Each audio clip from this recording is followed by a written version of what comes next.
Hello students. तो बच्चों, best 100 question चल रहे थे हमारे हर चैप्टर के। चैप्टर नंबर 2 पे हम आ चुके हैं। 12th के फिलहाल चैप्टर चल रहे हैं। जो बच्चे 12th में हैं वो, और ख़ास तौर से जो जेई मेंस और नीट के लिए तैयारी कर रहे हैं, उनके लिए स्पेशल सीरीज़ होने वाली है।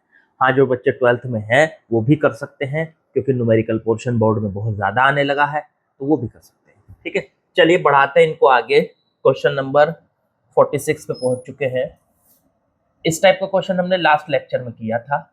जरा इस क्वेश्चन को देखते हैं क्या है ये। लास्ट लेक्चर में हमने ये क्वेश्चन किया था बच्चों। चलो, क्वेश्चन नंबर 46 में क्या बोला है जरा समझते हैं।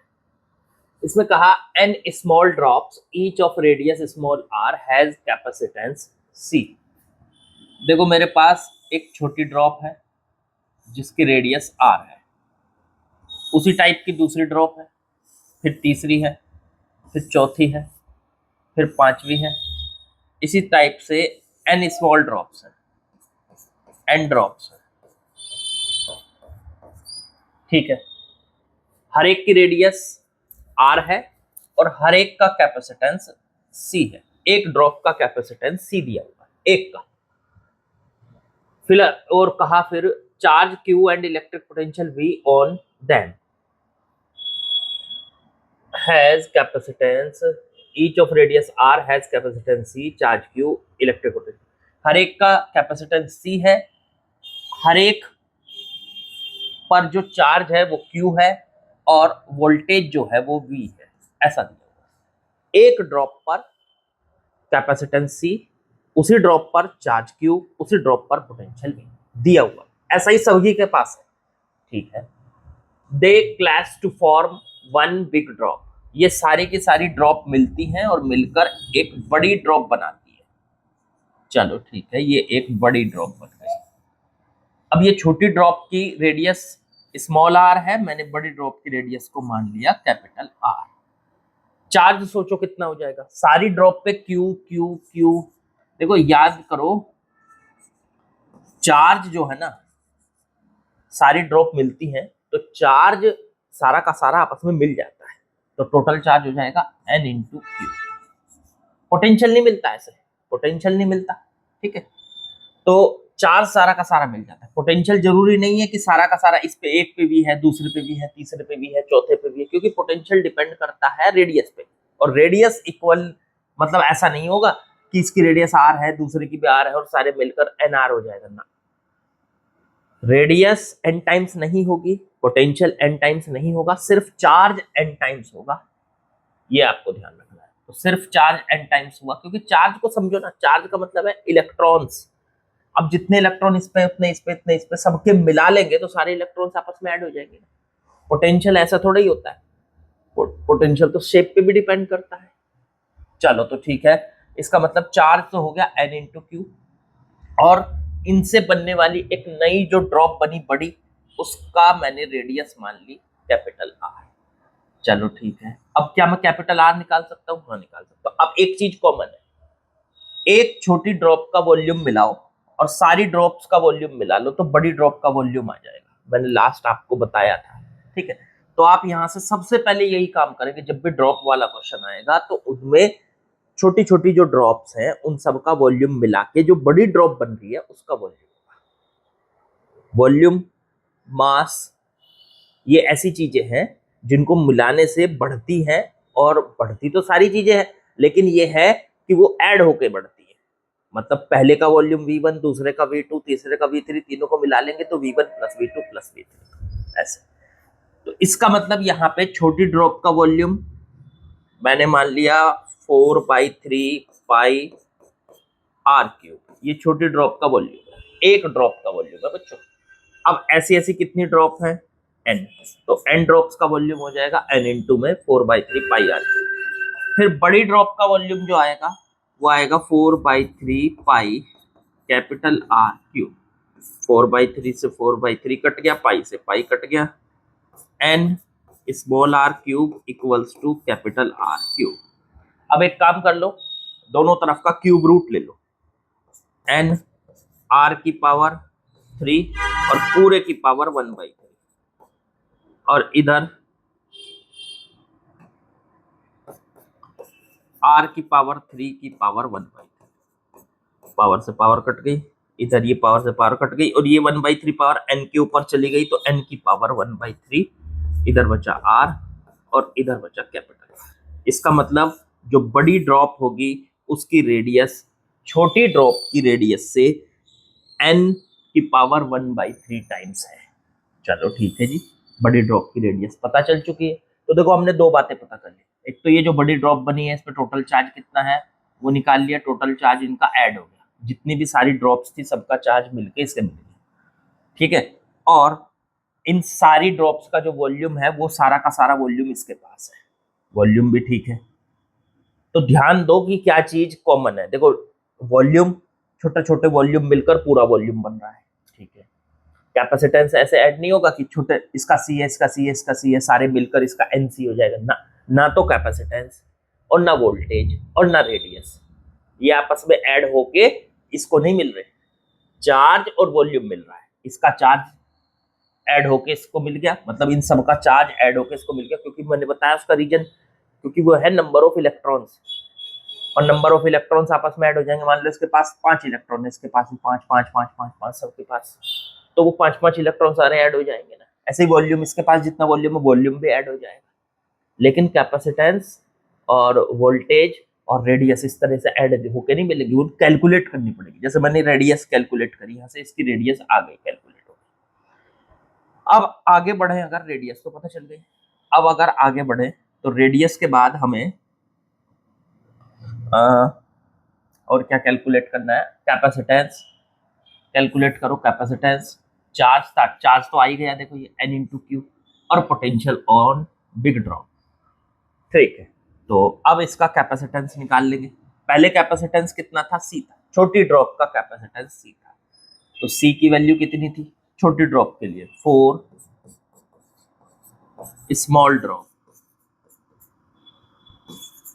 छोटी ड्रॉप के लिए कैपेसिटेंस था c, 4 पाई एप्सिलॉन नॉट और इसकी रेडियस है r, ये c की वैल्यू दे रखी है छोटी ड्रॉप की।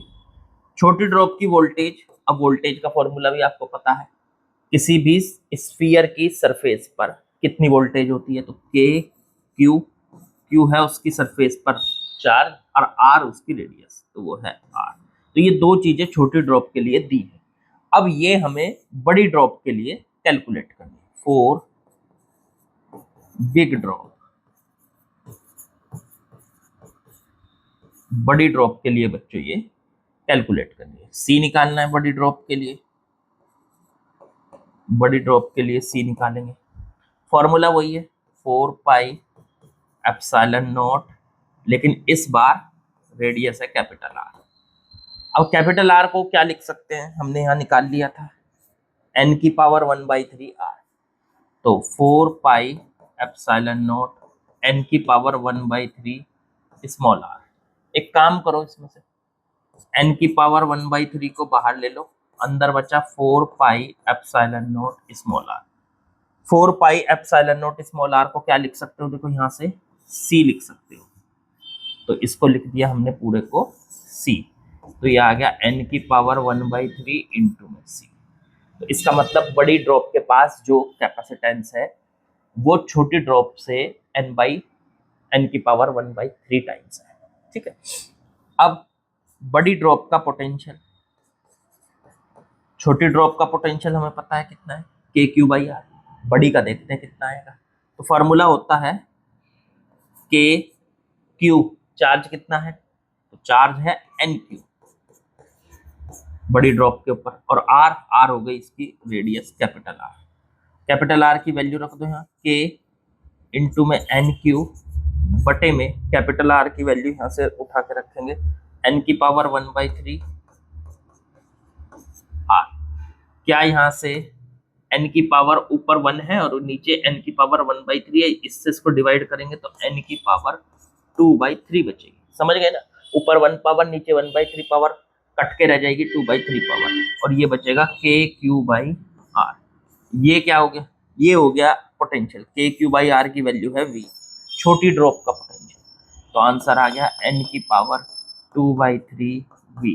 इसका मतलब बड़ी ड्रॉप के ऊपर जो पोटेंशियल है वो छोटी ड्रॉप से n की पावर 2/3 टाइम्स है। तो ये आ गया। ठीक है, तो बड़ी ड्रॉप के ऊपर पोटेंशियल n की पावर 2/3 टाइम्स है इनटू में v। मेरे ख्याल से आपको बिल्कुल बढ़िया से समझ में आ गया होगा। सारी चीजें हमने निकाल ली। क्या चीज इसमें ऐसी रही जो आपस में सीधे ऐड हो गई?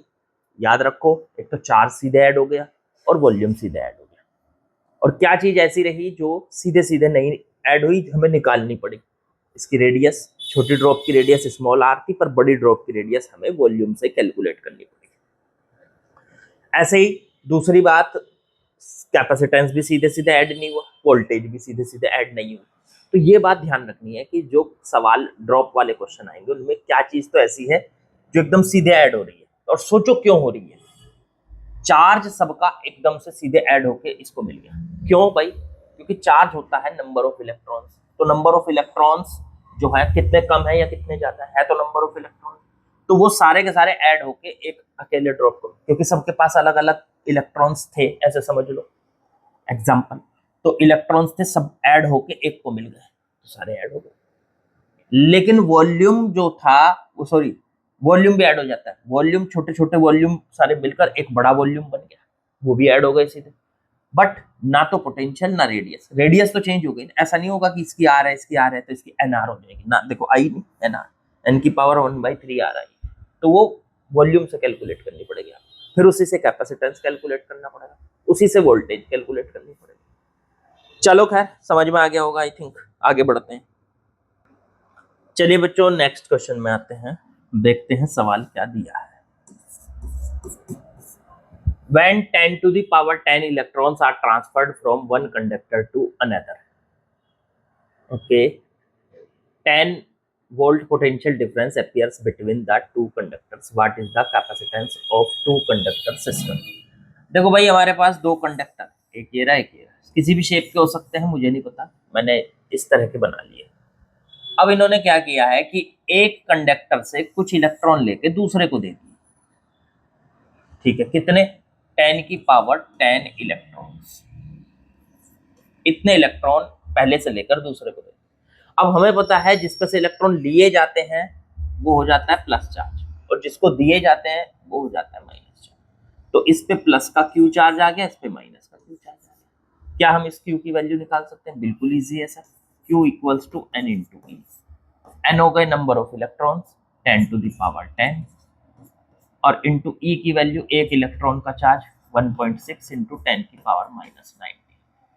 ये बन गया 1.6 इंटू 10 की पावर -9 कूलम, या 1.6 नैनो कूलम। ये क्यू की वैल्यू बन गई। ठीक है, अब एक बात बताओ, अब आपको पता है कि एक प्लस चार्ज है, दूसरा कंडक्टर माइनस चार्ज है, तो दोनों के बीच में एक पोटेंशियल डिफरेंस क्रिएट हो जाएगा, क्योंकि प्लस वाला जो होता है उसके पास हाई पोटेंशियल होता है, माइनस वाले के पास लो पोटेंशियल होता है। दोनों के बीच में एक पोटेंशियल डिफरेंस आ गया, और वो पोटेंशियल डिफरेंस दे रखा है 10 वोल्ट। 10 वोल्ट का पोटेंशियल डिफरेंस आ चुका है। क्या हमें पोटेंशियल डिफरेंस क्लियर है? हमें इसके ऊपर चार्ज क्लियर है? क्या सी निकाल सकते हैं? कैपेसिटेंस, हाँ भाई कैपेसिटेंस। आपको पता ना, एक कैपेसिटर को बनाने के लिए क्या चाहिए? एक कैपेसिटर को बनाने के लिए एक तरफ प्लस वाली प्लेट चाहिए, एक तरफ माइनस वाली प्लेट चाहिए। इस पे प्लस का क्यू चार्ज, इस पे माइनस का क्यू चार्ज, उनके बीच में थोड़ा सा गैप, बन गया कैपेसिटर। अब वही काम यहाँ पे हो रहा है, एक तरफ प्लस वाला कंडक्टर, दूसरी तरफ माइनस वाला कंडक्टर, और उनके बीच में थोड़ा गैप है, और उस गैप पे कितनी वोल्टेज है? 10 वोल्ट। तो बन गया ये कैपेसिटर। और इस कैपेसिटर का कैपेसिटेंस का फॉर्मूला क्या होगा? Q बटे में V, Q बाई V। अब Q कितना है? Q तो हमने अभी निकाला, 1.6 इंटू 10 की पावर -9, और बटे में V वोल्टेज हो गई 10 वोल्ट। इससे इसको काटेंगे तो ये आ जाएगा 1.6 इंटू 10 की पावर -8, और ये कितना बैठ गया? -8 फैराड। इसको हम, एक मिनट, तो ये 1.6 इंटू 10⁻⁸ आ गया। ठीक है, अब ये -8 नहीं, सॉरी, माइनस ऊपर गया ना, -10 आया है, -10, सॉरी, अच्छा -10 आ गया ये। अब ये बन गया 1.6 इंटू 10⁻⁻10 फेरड। इसे चेंज कर सकते हैं किसमें, पिको फेरड में। ये आंसर देखो यहाँ पिको फेरड में दिया हुआ है, पिको फेरड में आप इसको चेंज कर सकते हैं। 1.6 इंटू 10⁻, क्या करो, इसमें से पॉइंट को ना हटा के 160 लिख दो इसको। 160 लिखेंगे तो 10⁻, ये पॉइंट को ना 2 डिजिट आगे बढ़ा दो, 6 से आगे, 0 से आगे, तो 2 डिजिट आगे बढ़ाओगे तो 10⁻⁻12 हो जाएगी, -12। तो 160 -12 कितना होता है, पिको फेरड, तो पिको फेरड। जिन बच्चों को ये बात समझ में ना आई हो वो जरा अलग से समझ लो। जैसे यहाँ पे 1.6 इंटू 10⁻⁻10 था, ये फेरड में था, हम क्या करेंगे, इसे 100 से मल्टीप्लाई कर देंगे और 100 से डिवाइड कर देंगे। अब 100 से मल्टीप्लाई करी इन दोनों की, तो ये बन गया 160 इंटू में इसे ऊपर लेके गए तो 10⁻⁻12, क्योंकि ये 2 पावर थी, ऊपर जाके -2 हो गई तो -12 हो गया, और ये बन गया टोटल। अब ये बन गया पिको, तो 160 पिको फेरड। ये आपका आंसर आ गया बच्चों। तो मेरे ख्याल से आप लोगों को समझ में आ गया होगा कि इसे किस तरह से करना है। चलो आगे बढ़ते हैं। चलिए बच्चों, क्वेश्चन नंबर 48 पे आते हैं। क्या दिया है जरा समझते हैं। Calculate the capacity of an air capacitor in picofarad whose each plate has an area 10 to the power minus 2 meter square and separation between the plates 1 centimetre.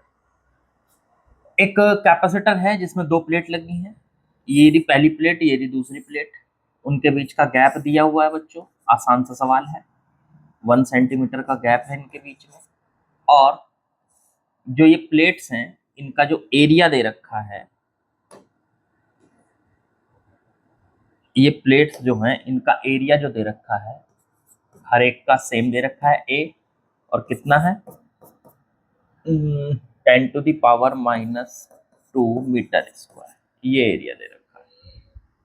अब यहाँ से कैलकुलेशन करनी है पिकोफैरड में कि इसका कैपेसिटेंस कितना। बिल्कुल आसान है, आप याद करो पैरेलल प्लेट कैपेसिटर का फॉर्मूला C क्या होता था, एप्सिलॉन नॉट A/D।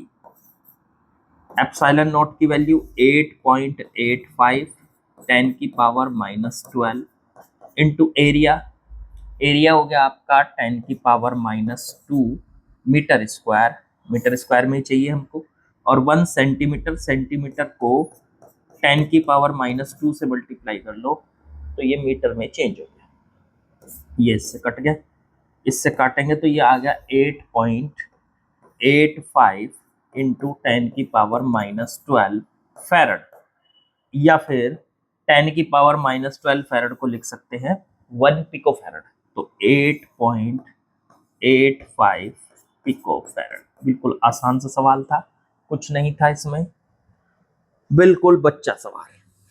चलो बढ़ते हैं आगे। चलिए बच्चों नेक्स्ट क्वेश्चन में आते हैं, सेम इसी टाइप का सवाल जैसा भी किया था। The plates of the PPC are 0.5 centimetre apart and 2 centimetre square in area. एक पैरेलल प्लेट कैपेसिटर है जिसकी प्लेट्स के बीच का गैप जो दे रखा है वो 0.5 सेंटीमीटर दे रखा है, ओके।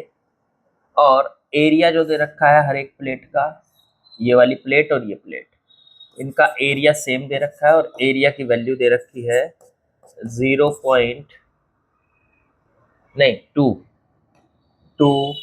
सेंटीमीटर स्क्वायर, ये एरिया दे। अब दोनों प्लेट्स के बीच में जो पोटेंशियल डिफरेंस लगा रखा है वो है 20,000 वोल्ट, ओके। चेक कर लो, ये दिया है, और क्या दिया है, calculate is applied across the plate of calculate क्या क्या करना है, तो सी कैलकुलेट करना है, पहला C. Okay, capacity of capacitor, charge on each plate, तो एक प्लेट पे प्लस का क्यू चार्ज होगा, एक पे माइनस का क्यू चार्ज होगा, तो क्यू निकालना है। चलो ठीक है। Electric field in the space between plate, सारे फॉर्मूले याद होने चाहिए हमें। पहले तो पहला निकालते हैं सी, पैरेलल प्लेट कैपेसिटर की कैपेसिटी, अभी फॉर्मूला लिखा था epsilon not a by D. Epsilon not की वैल्यू 8.85, 10 की पावर -12।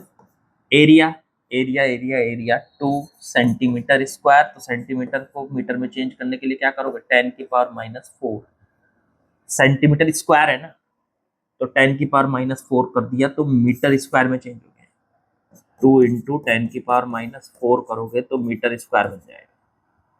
अपॉन में डी की वैल्यू 0.55 सेंटीमीटर में है ये, इसे मीटर में चेंज करने के लिए 10 की पावर -2।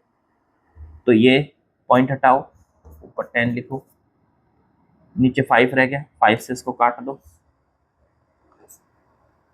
5 1 जा 5, 3 बचा, 1.77 आ गया ऊपर 5 से काटने के बाद। और 2 की मल्टीप्लाई कर देंगे यहाँ, तो 2 इंटू में 7,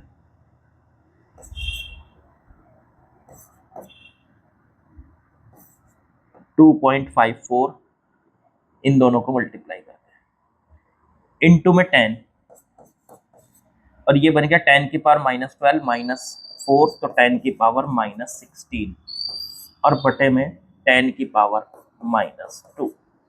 इसे ऊपर ले जाओ, ऊपर जाके ये 2.54 इंटू में 10 की पावर -2 कटेगी, -14 + 1, तो 10 की पावर -13 बचेगी, इतना। अब इसको हम क्या लिख सकते हैं, 10 की पावर -12, इसको लिख सकते हैं 0.254 इंटू 10 की पावर -12 फैरड। अब 10 की पावर -12 फैरड को क्या लिख सकते हैं, पिको फैरड, तो 0.254 पिको फैरड, ये हमारा आंसर आ गया बच्चों। ठीक है, सी की वैल्यू आ गई, सिंपल है, सिंपल कैलकुलेशन थी, बाकी कुछ नहीं। चलो अब कैलकुलेशन करनी है, ये तो कैलकुलेशन हो गई हमारी, सी तो निकल आया, और क्या पूछा था, कैपेसिटी आ गई। सेकंड नंबर पे पूछा था the charge on each plate, second number पे बच्चों चार्ज। अब चार्ज का फॉर्मूला होता है Q बराबर C इंटू E, सी आ गया हमारा 0.254, यही है, पिकोफैरड है, 10 की पावर -12, और वोल्टेज 20,000 वोल्ट, ये हो, 4 जीरो है ना, हाँ, तो 4 जीरो हैं, इसकी मल्टीप्लाई कर लेते हैं पहले, इसकी मल्टीप्लाई 2 की मल्टीप्लाई 8, 2 की मल्टीप्लाई 0, 2 की मल्टीप्लाई 5, ये हो गया, ये हो गया। अब यहाँ पे ये 4 जीरो जो है ये माइनस को खत्म कर देंगी, पावर को कितनी 4 कम कर देंगे, तो -12 है, तो ये बचेगा -8 कूलम। अब इसे क्या कर सकते हो आप, 10 की पावर -8 है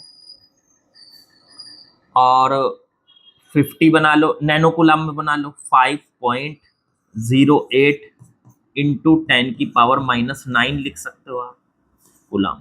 देखो पॉइंट को अगर आप राइट की तरफ लेके जाओगे तो जो पावर है ना भाई, पॉइंट को अगर राइट की तरफ लेके जाओगे तो पावर समझो कि पॉइंट को राइट की तरफ ले जाने से क्या हुआ, कि राइट की तरफ ले गए तो कैसे ले गए, 10 से मल्टीप्लाई की होगी, तो डिवाइड भी तो किया होगा 10 से, तो 10 से जो डिवाइड किया वो ऊपर जाके पावर एक और कम वो हो गई, माइनस हो गई, तो ये बन गया आपका 5.08 10 की पावर -9 कूलम, या 5.08 नैनो कूलम। लो जी, ये हमारा आंसर आ गया बिल्कुल आसान तरीके से। चलो थर्ड क्या पूछा था बच्चों, थर्ड पूछा है electric field in the space between two plates, दोनों प्लेट्स के बीच में कितना इलेक्ट्रिक फील्ड है। अब ये भी याद करो, इसका भी फॉर्मूला याद होना चाहिए आपको, कि किसी भी कैपेसिटर की जब वो चार्ज हो जाता है उसके बाद उसकी प्लेट्स के बीच में कितना इलेक्ट्रिक फील्ड आ जाता है, तो वो है सिग्मा बटे एप्सिलॉन नॉट। ये होता है सिग्मा बटे एप्सिलॉन नॉट। अब सिग्मा क्या है? सिग्मा है प्लेट पर चार्ज डेंसिटी, उसको निकालने के लिए अलग से निकाल सकते हो। सिग्मा का मतलब होता है चार्ज बटे प्लेट का एरिया। तो चार्ज कितना है प्लेट पर, ये तो निकाल ही लिया हमने, 5.08 10⁻⁹ और बटे में एरिया कितना है प्लेट का, तो एरिया कितना था 2 सेंटीमीटर स्क्वायर, तो 2 इंटू 10⁻⁴ मीटर स्क्वायर में चेंज है। चलो 2 से काट लो इसको, 2 से काटेंगे तो ये आ जाएगा 2.54 इंटू 10⁻⁹ और ये -4 कटेगा तो -5 बचेगा, दैट इज सिग्मा, इतने कूलाम पर मीटर स्क्वायर। ये सिग्मा की वैल्यू है। ये सिग्मा की वैल्यू हम यहाँ रखेंगे तो हमारे पास प्लेट्स के बीच का इलेक्ट्रिक फील्ड आ जाएगा बच्चों। तो प्लेट्स के बीच का इलेक्ट्रिक फील्ड 2.54 इंटू 10⁻⁵ और बटे एप्सिलॉन नॉट की वैल्यू 8.85 इंटू 10⁻⁻12। ये आ गई इसकी वैल्यू। ये बचेगा 2.54। अभी मैं इसको जरा सॉल्व करके देखता हूँ कैलकुलेटर से कितना बैठ रहा, बस 10 की पावर लिख लेता हूँ। 10⁻⁻5 है और -12 है, ऊपर जाके +12 हो जाएगी, तो 12 - 5 बचेगी 10⁻7। ठीक है, अभी मैं इसको देखता हूँ जरा ये कितना बैठ रहा। ये अप्रोक्स बन रहा है बच्चों कितना था 0.287 के करीब। अगर इसमें एक पावर की मल्टीप्लाई कर दें तो ये 2.87 इंटू 10⁻⁶ न्यूटन पर कूलम। ये इलेक्ट्रिक फील्ड की वैल्यू बन रही है। दोनों प्लेट्स के बीच में सारी चीजें कैलकुलेट कर ली हमने। थोड़ा सा न्यूमेरिकल था, मतलब थोड़ी सी कैलकुलेशन थी, बाकी वैसे आसान था बिल्कुल। प्लेट्स के बीच में कितना इलेक्ट्रिक फील्ड होता है पता होना चाहिए, चार्ज कैसे निकाला, पोटेंशियल उन्होंने दिया था, उसका कैपेसिटेंस कैसे निकाला, ये सारी चीजें आपको पता होनी चाहिए। ये फॉर्मूला प्लेट्स के बीच में इलेक्ट्रिक फील्ड का है, ये आपको याद होना चाहिए बच्चों, ये आपके याद होना चाहिए। ठीक है, इसी से ही सारे काम बनेंगे जब आप फॉर्मूले याद करोगे। फॉर्मूले याद होगे तो सारी चीजें आसान है। चलो आगे बढ़ते हैं। चलिए बच्चों नेक्स्ट क्वेश्चन पे आते हैं। क्वेश्चन नंबर 50 देखिए क्या बोला है। ए पीपीसी मतलब parallel plate capacitor with air between the plates has capacitance 8 picofarad. एक पैरेलल प्लेट कैपेसिटर है ये ना, मैं उसका कैपेसिटेंस दे रखा 8 पिकोफैराड। पिकोफैराड का मीनिंग है 8 इंटू 10⁻⁻12 फैराड। ठीक है, what will be the capacitance, इसका कैपेसिटेंस क्या होगा if the distance between the plates is reduced by half. अगर प्लेट्स के बीच की डिस्टेंस को आधा कर दें, तो भाई प्लेट के बीच में डिस्टेंस मान लेते हैं d है फिलहाल। अब हमने प्लेट्स के बीच की जो डिस्टेंस है वो आधी कर दी, लो d/2 कर दी। ठीक है, end plate and space between capacitor filled with substance dielectric constant 6। और प्लेट्स के बीच में एक डाइलेक्ट्रिक भर दिया जिसकी डाइलेक्ट्रिक कांस्टेंट के की वैल्यू 6 है, इसके बीच में सब्सटेंस भर दिया। ठीक है, तो अब प्लेट के बीच में गैप आधा कर दिया और इनके बीच में इसको भर दिया हमने। चलो ठीक है, इस हिसाब से अब इसका नया कैपेसिटेंस कितना होगा, बिल्कुल आसान सा सवाल है। तो अब नया कैपेसिटेंस कितना होगा C डैश, तो वो हो जाएगा K एप्सिलॉन नॉट A/D। पहला कैपेसिटेंस कितना था C equals to epsilon naught A/D। Plate का एरिया A, अब भी एरिया A है प्लेट्स का, तो बस गैप आधा हुआ है। और नया कैपेसिटेंस के लिए formula K epsilon naught A/D। अब K कितना है 6, एप्सिलॉन नॉट को जो का तू रख लो। A एरिया कितना है प्लेट का, वही सेम A। D कितना है अब प्लेट्स का नया d/2। तो ये 2 ऊपर पहुंच जाएगा, ये हो जाएगा 12 एप्सिलॉन नॉट a/d। अब एप्सिलॉन नॉट a/d की वैल्यू क्या थी यहाँ c, इसको उठा के यहाँ रख दो। तो नया जो कैपेसिटेंस है वो आ गया 12c। इसका मतलब पहले से 12 टाइम्स, जो अब ये नया कैपेसिटेंस है पहले से 12 टाइम्स है बच्चों। बिल्कुल आसान आसान सा सवाल था। चलो बढ़ते हैं आगे। चलिए बच्चों नए क्वेश्चन में आते हैं। क्वेश्चन नंबर 51 बढ़िया सवाल है। पोटेंशियल की कुछ चीजें आपको यूज करनी पड़ेंगी यहाँ पर, ठीक है। अच्छा क्वेश्चन है।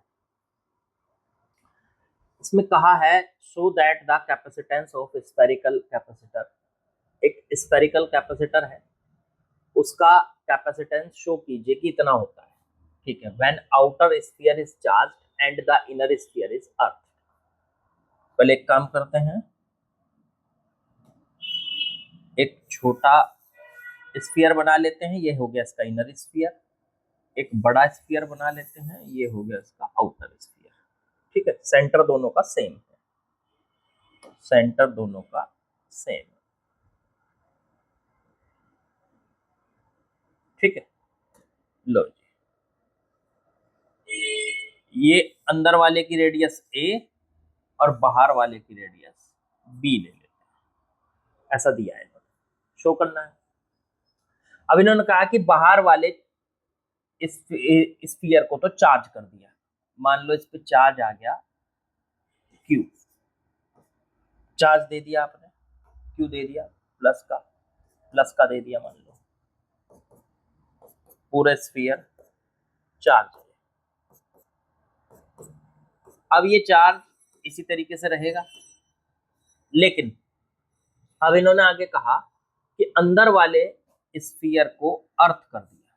देखो अर्थ जब कोई चीज होती है ना, तो अर्थ का मीनिंग समझो क्या होता है। अर्थ का मीनिंग होता है कि अगर उसे चार्ज चाहिए तो अर्थ से ले सकता है, और अगर उसके पास कुछ एक्स्ट्रा चार्ज पड़ा है तो वो अर्थ को दे सकता है।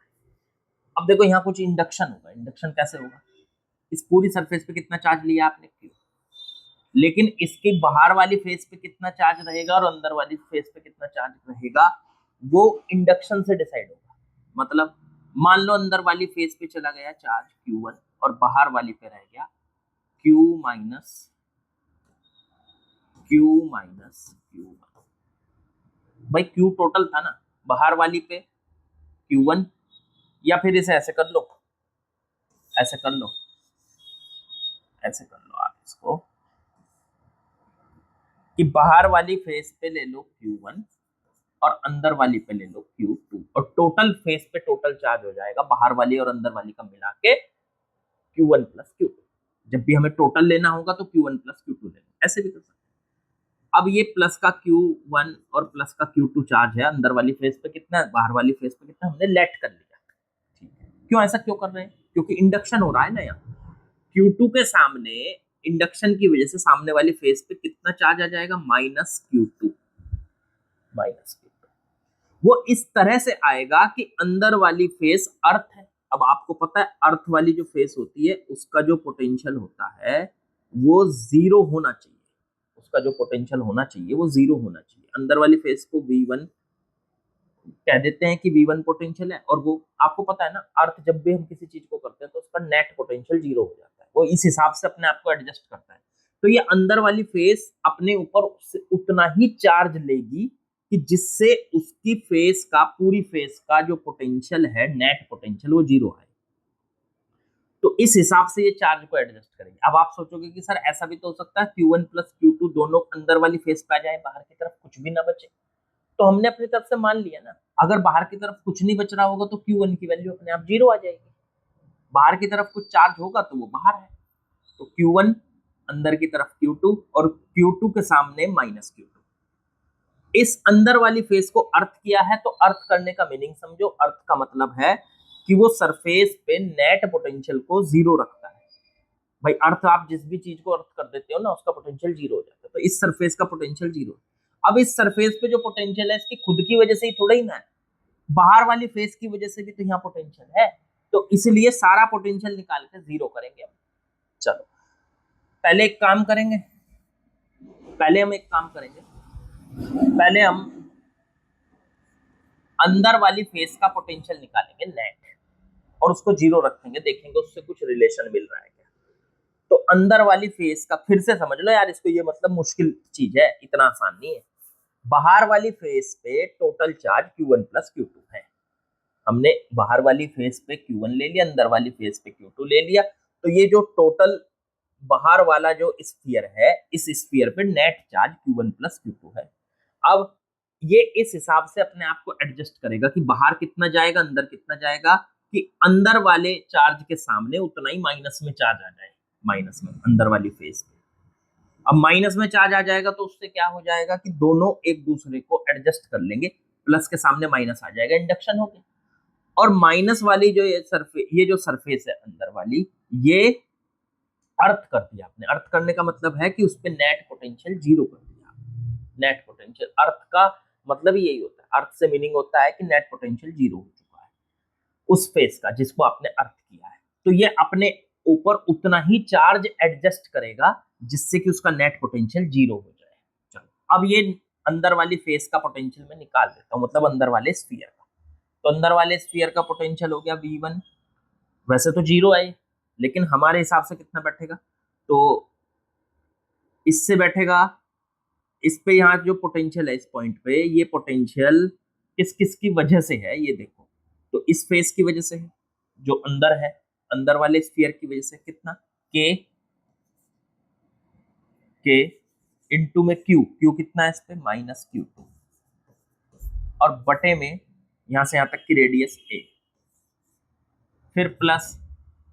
अब बाहर वाला जो ये सरफेस है, बाहर वाला जो सरफेस है या बाहर वाला स्फीयर है उसकी वजह से, अब बाहर वाले स्फीयर पे टोटल चार्ज कितना है, Q1 प्लस Q2, तो K into Q1 plus Q2, और बटे में जो इसकी सरफेस पे होगा वही अंदर होगा, क्योंकि ये वाला जो पॉइंट है बच्चों, ये वाला जो पॉइंट है ये बाहर वाले स्फीयर के अंदर पड़ रहा है। तो जो बाहर वाले स्फीयर की सरफेस पे यहाँ होगा पोटेंशियल, उसकी वजह से वही अंदर होगा। ये आपने फॉर्मूला पढ़ा होगा, ये आपने कंसेप्ट पढ़ा होगा कि कोई भी स्फीयर है जो बाहर उसकी फेस पे होता है, बाहर उसकी फेस, क्योंकि ये जो स्फीयर है ना यहाँ, इसका सारा चार्ज मान लो सरफेस पे फैला हुआ है, सरफेस पे।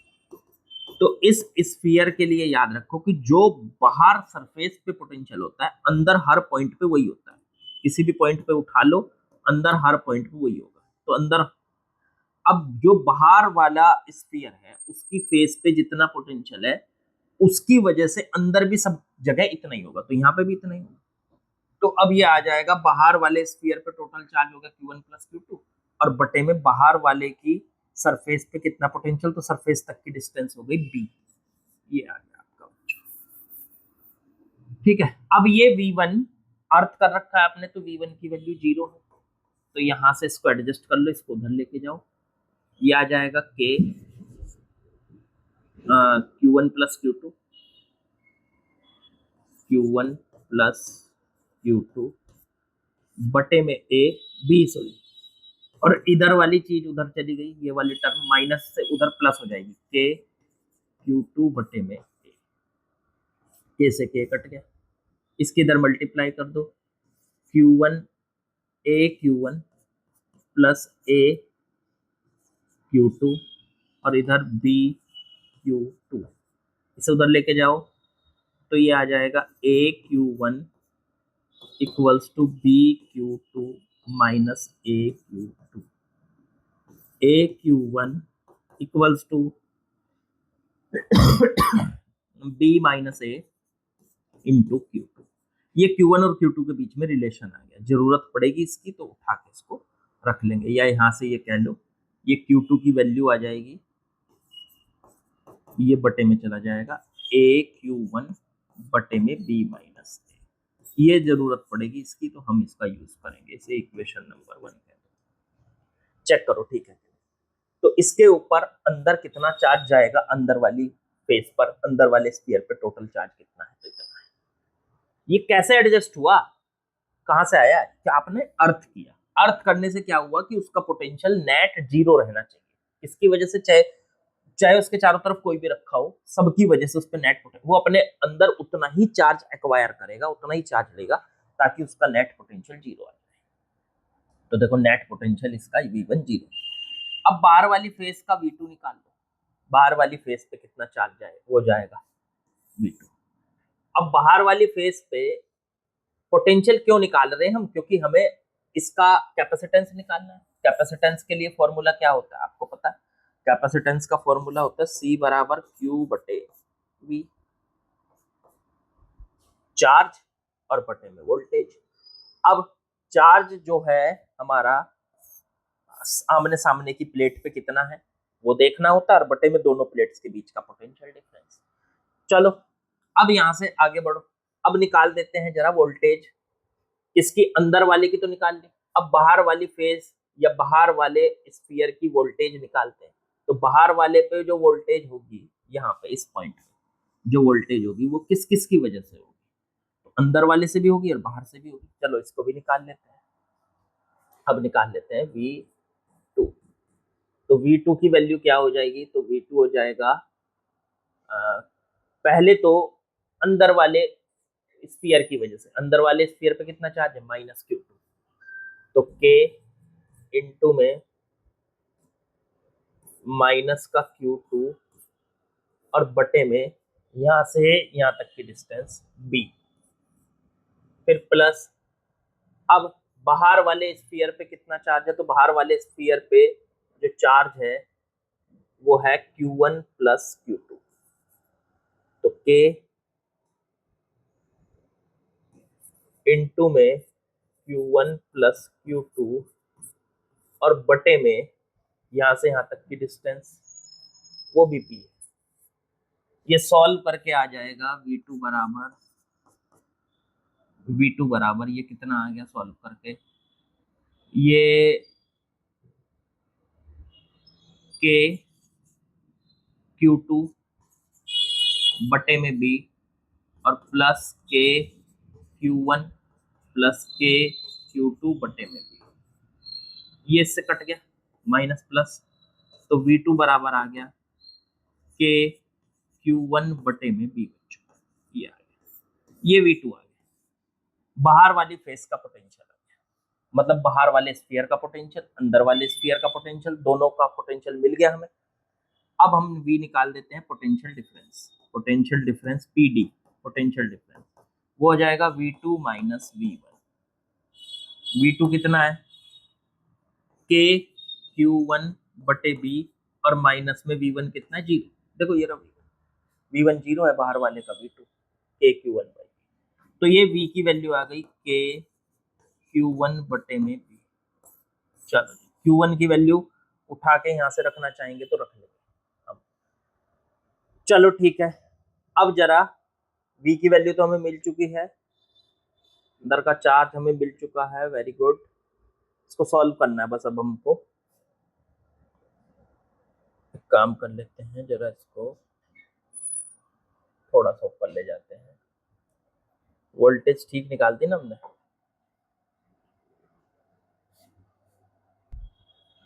अब यहाँ पे हमने जो V निकाल लिया पोटेंशियल डिफरेंस, ये पता चल चुका है हमें। चार्ज हमने इसको कितना दिया वो हमको पता है, टोटल चार्ज जो हमने बाहर वाली सरफेस को दिया था, टोटल चार्ज वो कितना दिया था, Q1 प्लस Q2।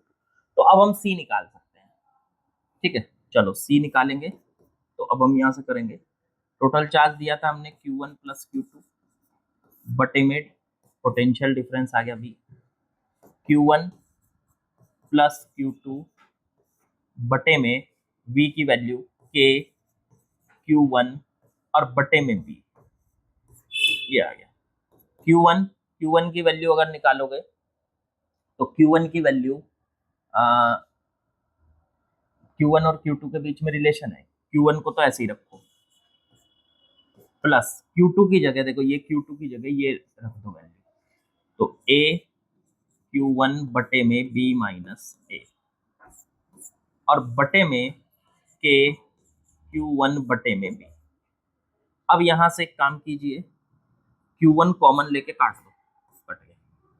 सॉल्व करके देखो ये कितना बचा, 1 प्लस A बटे बी माइनस ए बटे में के बाई बी, ये आ गया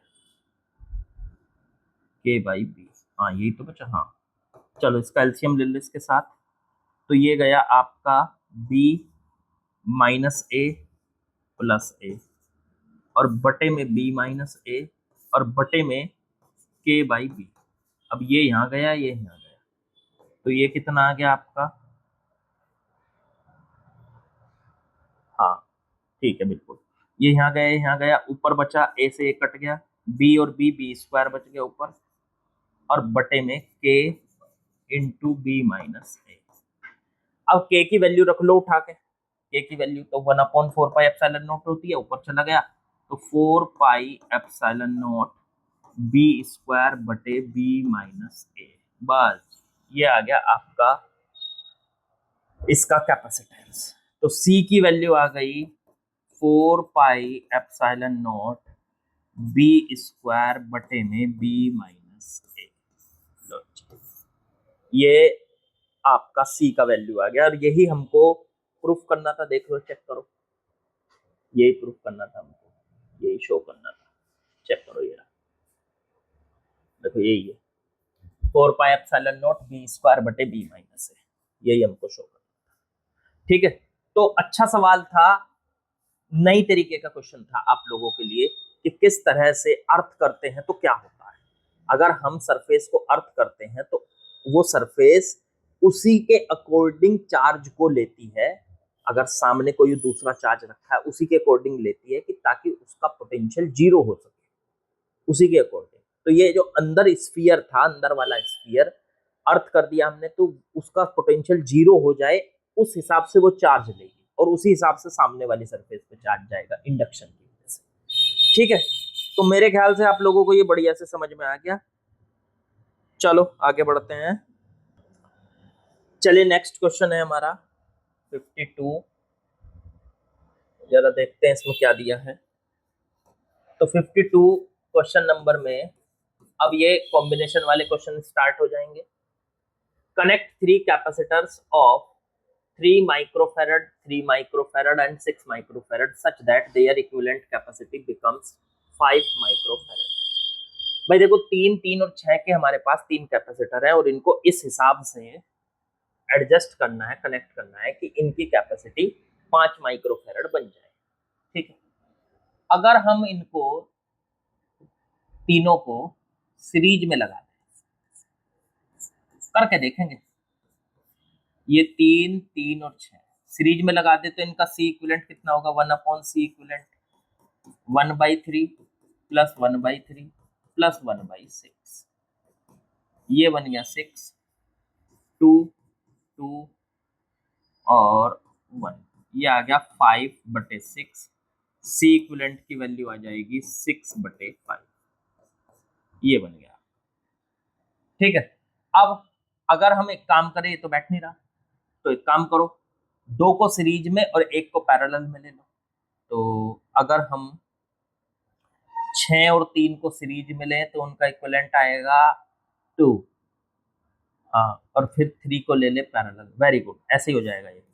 अगर हम 3 को और 6 को तो ले लें सीरीज में और फिर उनके साथ उसको ले लें पैरेलल, तो ये हो जाएगा आपका 3। अब यहां से इन दोनों को सीरीज में करेंगे तो सीरीज का फॉर्मूला आपको पता है ना क्या होता है, 1 करके ऐड होंगे, तो इस इन दोनों का इक्विवेलेंट आ जाएगा 3 × 6/3 + 6, तो ये आ गया ऊपर 18 और बटे में 9, ये काटा तो 2 आ गया, इन दोनों का इक्विवेलेंट आ गया 2, और ये 3 और 2 किस में है? 2 और 3 आ गए पैरेलल में, तो सी इक्विवेलेंट की वैल्यू आ गई, पैरेलल में सीधे ऐड हो जाते हैं, C1 + C2, C1 + C2, तो ये C1 का काम कर रहा है, ये C2 का काम कर रहा है, तो 2 + 3 और ये आ गया 5 माइक्रोफैरड। तो मेरे ख्याल से ये तो आसानी था, आप लोगों को बढ़िया से समझ में आ गया होगा, बिल्कुल आसान सा सवाल था। आपने इस तरह से उनको एडजस्ट किया कि उनका इक्विवेलेंट कैपेसिटेंस कितना आया है? 5 माइक्रोफैरड आया। ठीक है, तो आई थिंक आप लोगों को बढ़िया से आज की चीजें समझ में आई होंगी। थोड़ा सा हॉर्न वगैरह है, अभी मेरे पास प्रोफेशनल माइक नहीं है कि जिससे बाहर की आवाज़ बिल्कुल भी ना आए। थोड़ी टाइम बाद हो जाएगा वो भी, ठीक है, आप लोगों की कृपा रही तो। ठीक है, आप थोड़ा सा सपोर्ट करेंगे तो प्रोफेशनल माइक ले लेंगे एक बढ़िया सा। अभी तो एक सिंपल विंपल माइक से ही बना रहे हैं, तो इसलिए थोड़ा बाहर का डिस्टर्बेंस जरूर रहता है बच्चों, थोड़ा एडजस्ट कीजिए। बाकी लाइक शेयर सब्सक्राइब कमेंट वो कीजिए, और कमेंट जरूर किया करो यार, कमेंट करते हो तो थोड़ा सा लगता है कि हाँ मैं आपको पढ़ा रहा हूँ। ठीक है, कमेंट जरूर किया करो। चलो बाकी कल करें।